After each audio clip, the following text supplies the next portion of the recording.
Chapter 12. What is a major drama to the inhabitants of Earth is indeed an important pivotal point in the continuing evolution of conscious manifested awareness. In the totality of the galactic expression that constitutes the known reality, it is wondered how this small, beautiful planet at the outer reaches of this defined area can carry such importance. It is the transition through the taking back of personal power, control of individual and collective destiny that is the central issue. Just as the consciousness of the leader of a country, self-appointed or elected, expresses the composite consciousness of the people within that country, the planetary scenario that is being played out is the collective representation of the consciousness of the beings on that planet. This then is carried out into a further composite of consciousness in an expanding composite. We might say that Earth is the collection point of victim consciousness, a point within a larger collective of this unhappy experience within this area of the galaxy. The solving of this situation by humanity on this planet will bring forth a clearing of this experience in an expansive ripple effect that will reach to the far corners of the galaxy. When visualized in a holographic context, it is indeed a big deal. Because of the free will aspect of universal law, it becomes clear that the burden of accomplishment that is carried by mankind at this moment is one of great importance. While it is understood by the counterparts who intend to hold humanity as their own to do with as they please, there is much interest in their attitude and treatment of those on this planet. There is no apparent intention to redirect this continuing pattern of enslavement. This presents the dilemma of how to assist humanity and answer their calls for freedom from this experience. It also accounts for the concentrated effort on the part of the self-appointed colonizers of this planet to maintain claimed ownership through members of the human race that are willing to be pawns. In this way, it may be portrayed that the control is not from outside, but indeed by humanity enslaving itself. As the saying goes, saying something is true, does not make it true. Because the belief patterns of humanity, through governments, religions, education, and media have apparently so successfully shut down the minds of the greater portion of the people, it is the opinion of the controllers that the game is won. Even though they are quite sure of this, they yet are careful to keep all aspects in careful review. However, within the group of pawns there are factions of competition for the favor of the controllers.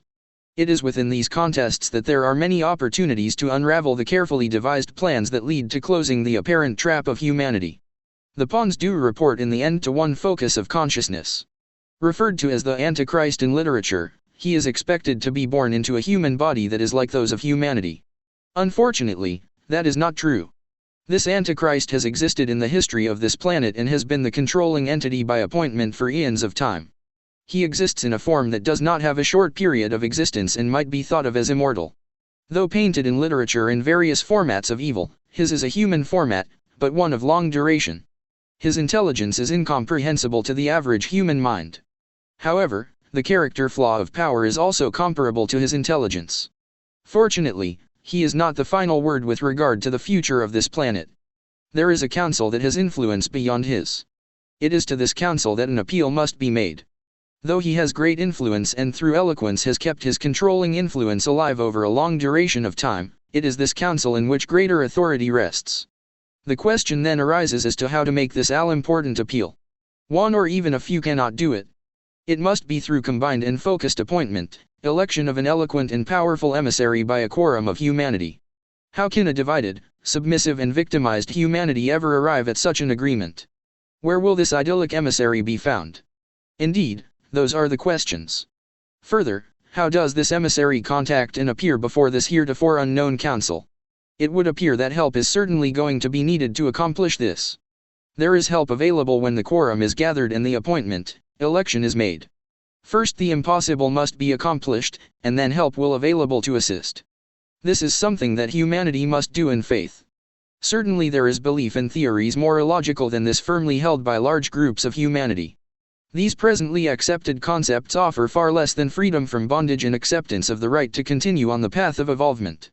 The timing of all these coinciding forces of chance, as has been introduced in previous information, has brought all of this to a pivotal point in the order and process of expansive expression.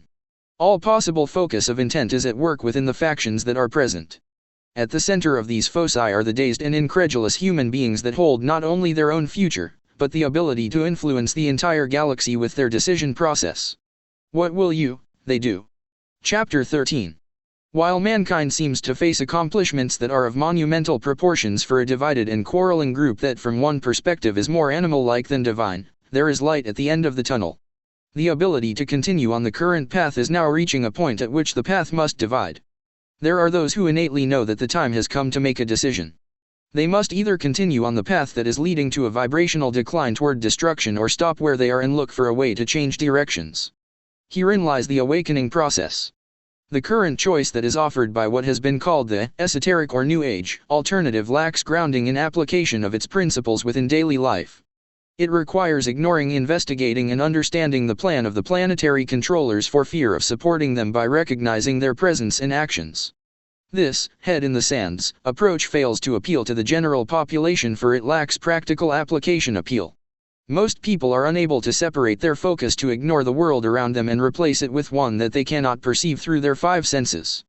This is particularly true because the sources for participation comes from information perceived to be from beings whose teachings recommend disconnection from the apparent real world. Their teachings often are so idealistic as to leave their readers, followers, feeling guilty and frustrated, for they are unable to attain such levels within their current living situations. In the end, the ideals are abandoned. It is hoped that these messages contain information that guides its readers to concepts that contain practical challenges that uplift their desire for continued evolvement. It must be understood that this has to be accomplished within the practicality of the experience that is going on within what their five senses reflect as their present reality. The difficulty lies in accepting the fact that the inhabitants of Earth are not alone in an inconceivably large galaxy. Thousands of visits have been made to this planet and have been plainly visible to extraordinarily large numbers of people for literally thousands of years. It is totally amazing that this has been literally programmed out of the present mass conscious awareness. Aggressive action has long been focused by the self-appointed controllers to block friendly, benevolent beings from direct interaction with humanity at large. This has been stepped up with the placement of powerful military capability into the hands of the human pawns. Again, it is important to understand the concept that this is for the purpose of having humanity enslave itself.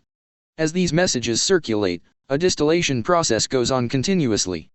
The information is begun, put aside, and then reread. Those that begin and complete it in a flow are few and far between. Reaching this point in assimilating the information has been accomplished by a very few. However, participating in the process in a more leisurely way does not indicate that this type of contribution is less effective. It is accomplishment that is appropriate within the total pattern.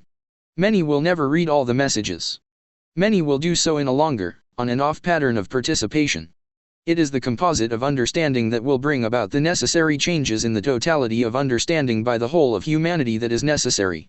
The entire process of reaching the minds, hearts, and spirits of those humans who have evolved despite the long-standing programs of control has been an ongoing focus of those of greater understanding among your galactic brothers, sisters and cousins for a long time in your sequential counting. It has taken much effort on their part to create opportunities within the laws that they observe with care to assist whenever and wherever possible. The question arises as to why, if others blatantly disregard those laws, are these beings so careful to observe them? Always remember that the basic law of attraction works in its inimitable way. These beings know this and have no desire to allow their well-earned progress to be eroded in any way by forgetting this law. It may appear that those who ignore or break the universal laws that underlie the expression of potentiality into manifested experience gain by doing so, however, in the totality of it all, the piper will have to be paid. For those of humanity that follow through on their desire to bring forth this change for this planet and themselves, much will be forgiven through the gift of grace. This is an opportunity that is to be taken advantage of by those who are wise. The added difficulty of evolvement within such difficult circumstances is being taken into consideration and value added for doing so. It has been the purpose of these messages to both encourage and lay out carefully a picture that is comprehensible and contains as much truth as possible so that it might be accepted by minds that have been misled and taught to misperceive. That it contains some information that might be less than the total truth is plainly admitted. It was designed to bring its readers forward in an ongoing process of learning concepts and then leading each forward to accept others that opened new vistas of understanding. In rereading the material, contradictions will be found. It is hoped that those that do this will be able to understand the process and realize the purpose and methodology that was employed. The re-education of an entire population is not an easy process when the basic understandings are purposefully contradictory in a planned and ongoing effort to cause conflict and separation between large numbers of people with incredibly diverse cultural differences. To conceptualize the problem is to understand its probable impossibility, but that is exactly what the controllers are counting on. Let us make every effort to surprise them. End chapter 13.